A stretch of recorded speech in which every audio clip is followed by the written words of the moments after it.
Untuk kita membeli pakan itu dengan cara menjual telur dari hasil ayamnya sendiri. Jadi kita nggak usah modal lagi. Saat saya itu menjual telur yang dikumpulkan selama 1 minggu, itu bisa membelikan pakan selama 2 minggu. Kalau sekarang dengan populasi indukan 300 ekor, saya masih racik sih Pak. Saya racikan tapi beli. Jadi saat kita ada 3 macam pakan ya untuk kita meracik, yaitu konsentrat petelur, jagung giling, sama bekatul. Jadi dengan racikan pakan itu ayam udah cukup memiliki atau mendapatkan nutrisi yang cukup untuk bertelur.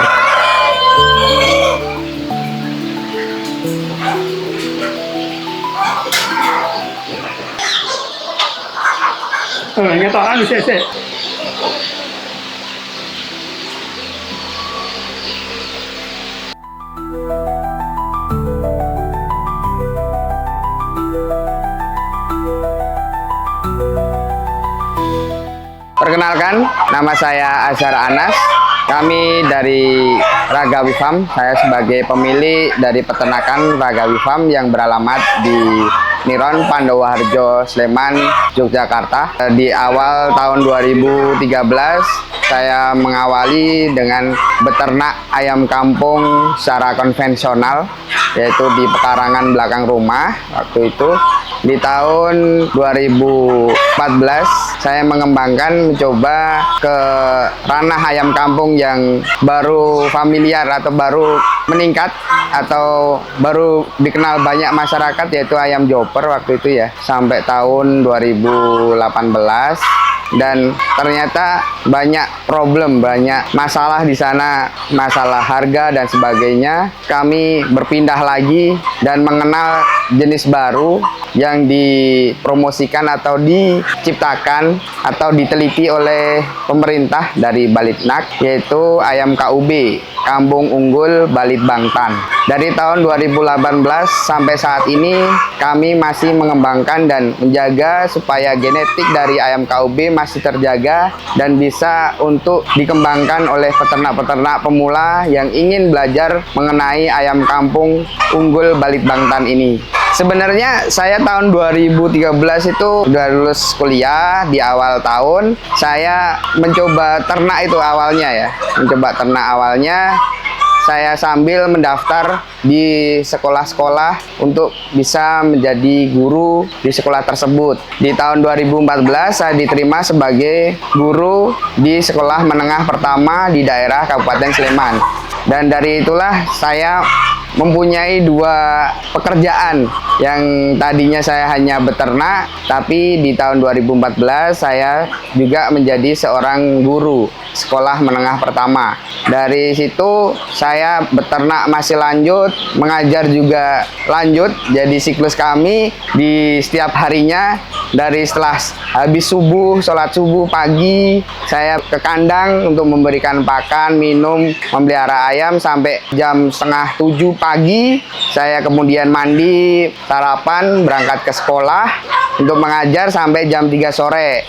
Setelah jam 3 sore saya prepare pulang, sampai rumah jam 3:30 sore. Saya ganti baju untuk kemudian ke kandang kembali. Di kandang kembali saya itu memberikan pakan, mencuci tempat minum, mengganti minum. Setelah itu jam 5:30 atau udah azan maghrib, saya udah mulai bersih-bersih, istirahat, dan untuk menjalankan ibadah dan makan malam, seperti itu. Kenapa saya memilih ayam KUB ini? Dan mungkin ini ayam yang paling lama saya pelihara, yang paling lama saya rawat, saya budidaya di sini, karena memang dari segi kualitas produksi telurnya banyak, tingkat mengeramnya rendah. Jadi kita harus bisa mendampingi si ayam-ayam ini dengan cara memberikan atau mempunyai mesin tetas untuk bisa memproduksi ayam-ayam kecil. Jadi ayam KUB ini mempunyai siklus yang rapi. Jadi dari induk dia setiap harinya bertelur sekitar setidak-tidaknya atau sedikitnya itu 50% dari populasi itu sudah tercatat ya, seperti itu. Terus untuk pengembangannya kita tetaskan dengan mesin tetas untuk mendapatkan DO chicken atau DOC atau anak ayam. Karena kita menggunakan mesin penetas, jadi tetasannya itu seragam, umurnya bareng, umurnya sama. Jadi untuk pengembangannya, untuk pemeliharaan berikutnya itu lebih mudah dengan kapasitas yang kita inginkan. Jadi tidak harus kita menunggu ayam ini mengeram terus dia menetas. Kita tidak bisa menjaga siklus dari budidaya ayam. Tapi dengan adanya ayam kampung unggul Balit Bangtan ini, jadi siklus dari ayam itu kita bisa atur sedemikian rupa. Jadi Indo dia bertelur, kita tetaskan seminggu sekali, kita simpan 7 hari, kita tetaskan seminggu sekali, seperti itu. Jadi saat pembesaran pun kita bisa panen seminggu sekali. Di awal saya mulai coba-coba ayam KUB ini karena emang ayam KUB ini kan ranahnya ke petelur ya. Jadi saya awal itu membeli DOC dari binaan BPTP Provinsi Yogyakarta. Waktu itu saya membeli 2 box, yaitu 200 ekor DOC. Nah, dari situlah saya mempunyai ilmu untuk membesarkan ayam dari DOC yang tadinya dulu ayam joper dibesarkan menjadi pedaging. Tapi saat ini awal-awal itu saya proses pembesaran DOC ayam KUB itu menjadi indukan. Jadi mungkin sedikit agak lama ya, sekitar 5-6 bulan untuk bisa mendapatkan indukan sebagai produksi telur gitu.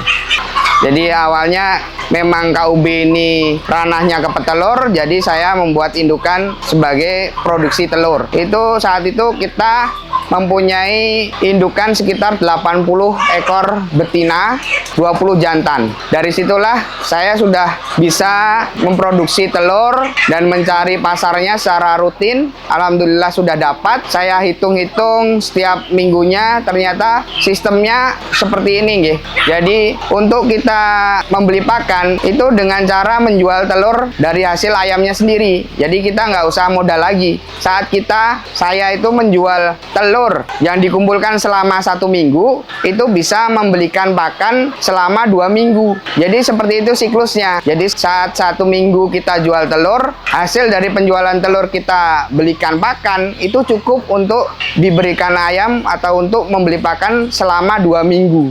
Untuk produktivitas telur di ayam KUB ini minimal setiap harinya itu 50% dari populasi. Itu minimal produksi setiap harinya. Ayam ya sama aja produktivitasnya akan panjang, lama, sekitar sampai produktivitas itu 1,5 tahun. Jadi dari umur dia DOC sampai umur 2 tahun dia baru afkir. Untuk mensiasati pakan dari ayam ini, ayam kampung sebenarnya dengan sistem-sistem konvensional atau dengan ranah pakan-pakan campuran dari limbah-limbah rumah tangga itu bisa juga. Tapi kita bisa racik di situ saat usia ayam tuh sudah mulai bertelur. Jadi awal-awal mulai bertelur, ayam ini kita bisa berikan pakan racikan secara mandiri. Jadi tidak perlu membeli pakan dari pabrikan. Komposisinya sangat mudah, yaitu kita bisa memanfaatkan dari sisa-sisa dapur, itu kita bisa memanfaatkan sisa sayuran juga, hijauan, itu sebagai serat. Dan kita juga bisa mencari protein kasar dari sisa makanan kita, seperti halnya dengan kepala ikan, terus juga kepala teri dan sebagainya, itu sejenisnya seperti itu. Kita bisa memanfaatkan itu sebagai bahan makanan ayam. Karena jika kita memberikan pakan berprotein kepada ayam, maka ayam ini akan bertelur. Karena sebutir telur itu kan banyak mengandung protein ya. Jadi saat kita memberikan pakan protein kepada ayam, insya Allah ayam ini juga akan bertelur. Kalau untuk usaha sekelas rumahan gitu, peternakan rumahan, untuk kita bisa memelihara 5 atau 10 ekor betina itu untuk produksi telur minimal 5 butir per hari, insya Allah cukup sih bersih untuk bisa memanfaatkan sisa-sisa dapur. Saya juga kemarin pernah juga mendampingi KWT, itu kelompok wanita tani. Di sana kita juga mengedukasi mereka supaya membuat bank pakan untuk ayam mereka. Jadi ada halnya dengan tetangga yang tidak mempunyai ayam tapi mempunyai sisa-sisa makanan. Jadi dikumpulkan di sana, dimanfaatkan untuk pemberian pakan ayam sehingga bertelur. Terus juga timbal baliknya yang punya peternakan itu produksi telur, telurnya bisa dibagikan ke tetangga yang memberikan pakan sisa-sisa tersebut. Jadi ada timbal baliknya ke tetangga yang memberikan sisa-sisa makanan dari dapur. Jadi peternak juga memberi kerukunan terhadap masyarakat, jadi warga semua rukun dan bisa mendapatkan atau mengkonsumsi telur secara benar dan sehat. Kalau sekarang dengan populasi indukan 300 ekor, saya masih racik sih Pak. Saya racikan tapi beli. Jadi saat kita ada 3 macam pakan ya untuk kita meracik, yaitu konsentrat petelur, jagung giling, sama bekatul. Jadi dengan racikan pakan itu ayam udah cukup memiliki atau mendapatkan nutrisi yang cukup untuk bertelur. Untuk ayam KUB ini di usia dia induk itu membutuhkan sekitar 16-17% untuk mendapatkan telur. Jadi untuk memproduksi telur dia membutuhkan protein kasar 16-17%. Saya menggabungkan antara 2 jenis kandang yang berbeda sebenarnya. Dari kandang umbaran ini saya terinspirasi karena ayam kampung ini butuh lahan yang luas untuk dia produksi telur, dia perkawinan dan sebagainya, makan, dia mandi pasir, mandi tanah, itu dia butuh lahan yang lumayan agak luas. Kenapa saya memberikan tempat petarangan dia buat bertelur, itu terinspirasi dengan ayam petelur sebenarnya. Dengan box-box tingkat seperti itu, saya menginginkan bahwa ayam nanti akan naik di petarangan dan bertelur, tapi di alas bawahnya itu saya buat miring supaya telur tadi bisa menggelinding ke luar kandang. Jadi seperti itu. Jadi saat kita mengambil telur atau mendapatkan telur itu dalam kondisi bersih dan bisa diambil dari luar kandang, tidak mengganggu di dalam kandang. Jadi saat kandang kita sering masuk orang, itu ayam merasa terganggu dan dia mudah stres sih. Untuk luas kandang ini saya buat seragam semua, itu 3x4, 3 meter kali 4 meter. Untuk tingginya 2,5 meter. Untuk buat indukan, kandang segini bisa cukup untuk 100 induk. Jadi 87 betina, 13 jantan. Ataupun mungkin perbandingannya bisa diganti-ganti, monggo silahkan gitu. Tapi untuk pembesaran di seluas kandang 3x4 ini bisa cukup 300 ekor untuk bisa mendapatkan bobot 1 kg per ekor per ayam. Di dalam kandang ini saya memanfaatkan dari curah hujan ya, pembuangan hujan irigasi dari atap turun ke lahan kandang kami, karena tidak mungkin kita buang air hujan itu ke lahan orang lain gitu. Jadi kita manfaatkan, pokoknya air hujan itu masuk dalam kandang kami buat irigasi. Waktu itu kalau buat irigasi aja, buat pembuangan air itu kesannya becek. Terus juga kalau ada sisa-sisa pakan itu kalau masuk ke dalam irigasi itu menimbulkan bau dan menimbulkan lalat. Dari situlah saya berpikir bahwa gimana kalau dibuat kolam aja. Saat itu kita buat kolam, saya kasih terpal karena mungkin ini panjangnya kan nggak pendek, jadi sekitar 45 meter kelilingnya, itu nggak mungkin kan kita cor sepanjang ini gitu kan. Jadi itu saya pesankan terpal. Terus juga kalau ada air hujan, kolam ini akan penuh dengan air.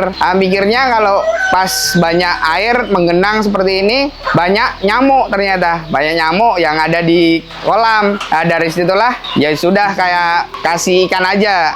Ternyata setelah kasih ikan sejenis nila itu di air yang tidak terlalu dalam, sekitar 40-an cm, 60 cm ini, si nila ini berkembang biak. Jadi semakin banyak. Saat itu kita tebarkan 500 ekor, saat ini udah mungkin ada 1000 ekor ya.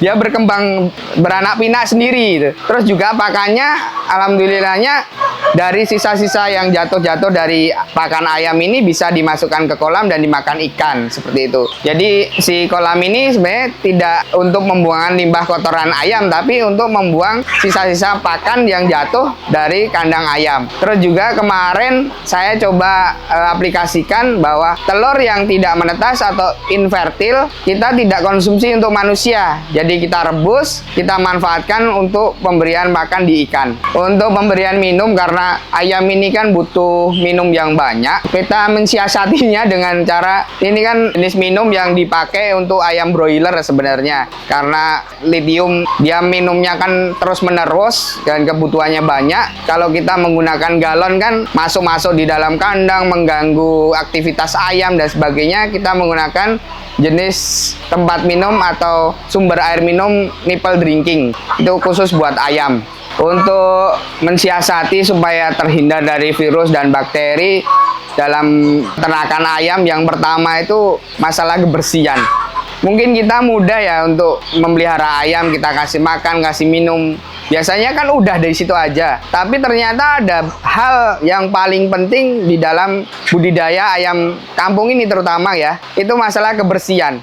Jadi kebersihan itu sebenarnya banyak membuang waktunya di sana gitu. Bukan kita banyak membuang waktunya untuk memberikan pakan dan minum, tapi kita khususkan waktu itu untuk pembersihan kandang dan lingkungan kandang ayam. Dan untuk menghindari dari menumpuknya bakteri, datangnya virus, itu juga kita bisa memberikan atau melakukan penyemprotan secara berkala. Penyemprotan ini sebenarnya tidak harus menggunakan disinfektan yang kita beli dari peternakan dengan harga yang mahal, tapi kita juga bisa memanfaatkan desinfektan rumahan yang biasa kita pakai untuk mengepel di rumah. Untuk ayam kampung, karena memang peternaknya tidak terlalu banyak, terus kita di daerah kuliner ya, di daerah Yogyakarta itu kulineran sangat-sangat banyak, dan antusias wisatawan tuh setiap harinya banyak sekali. Terus juga saya keliling-keliling mencari informasi mengenai kebutuhan ayam kampung. Ternyata di Jogja ini yang provinsinya hitungnya sangat kecil ya, dari provinsi-provinsi yang lain, kebutuhan ayam di Yogyakarta ini sangat kurang. Jadi malah banyak dari kota-kota lain yang mensuplai ayam-ayam kampungnya mereka masuk ke Yogyakarta. Saat ini juga saya kan berada di Jogja, kenapa saya tidak mengikuti atau memberikan sumbangsih terhadap kebutuhan ayam di Yogyakarta ini? Kenapa saya nggak ternak aja gitu? Di Ragawi Farm ini kami menyediakan bibit atau day-old chicken untuk dibesarkan oleh peternak pemula atau peternak lanjutan yang ingin pembesaran atau ingin punya usaha peternakan ayam kampung. Dan juga kita menyediakan calon indukan untuk ibu-ibu rumah tangga yang ingin produksi telurnya untuk asupan atau kebutuhan rumah tangganya mereka, ataupun juga bisa untuk usaha rumahan penjualan telur ayam kampung seperti itu. Jadi bisa juga membeli calon indukan dari tempat kami. Untuk pemesanan bisa hubungi kontak kami di 085 725 96 9966 untuk rumah makan, catering, dan bagi pengolah ayam kampung yang membutuhkan suplai ayam kampung bisa hubungi kami di nomor yang tertera di bawah ini. Bagi yang ingin mengikuti pelatihan, ingin beternak secara baik dan benar, dan juga mengefisienkan pakan serta lahan yang minim, bisa mengikuti pelatihan di tempat kami. Silakan WA di nomor berikut ini. Untuk mengetahui alamat, informasi, dan beberapa video foto di Ragawi Farm bisa cek di Google Bisnis Ragawi Farm KUB Sleman. Saat ini tahun demi tahun kita bekerja untuk mendapatkan atau untuk memenuhi kebutuhan rumah tangga kita. Tapi saat ini juga kita sulit dan susah untuk mendapatkan bahan baku pokok makanan untuk keluarga kita, apalagi masalah protein hewani. Maka dari itu sebisa mungkin kita mendapatkan telur yang baik, yang sehat, tanpa ada campur tangan atau tidak ada campuran dari obat-obatan, vitamin, dari bahan-bahan kimia. Maka dari itu mari bisa beternak secara mandiri di rumah, di pekarangan kita, bisa mendapatkan atau menghasilkan telur sendiri untuk kebutuhan rumah tangga kita sendiri. Jadi saat ini kita tidak susah untuk mencari uang, mencari makan itu tidak susah. Tapi mencari bahan baku yang sehat itu sangat-sangat diperhatikan lagi.